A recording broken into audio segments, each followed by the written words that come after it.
2025 मसीहा बैशाख मास मीन राशि।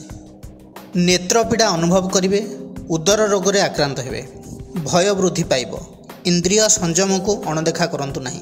धन प्राप्तिर जोग रही। व्यवसाय रे उन्नति करेंगे, पति पत्नी मध्य उत्तम बुझाणा रहिबो।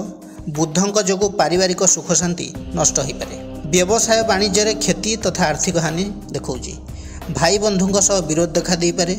शुक्रंक जोगु आत्मीय स्वजनक सह मिलन, बंधु मिलन एवं परिवार रे सुख शांति प्राप्ति हेबो। बंधुवर्ग रे कलह और मनांतर सृष्टि हो पारे। महिला माने बंधु परिजनक ठारू प्रशंसित हेबे। छात्र छात्री माने पढ़ापढ़ी रे निरंतर मन देबे।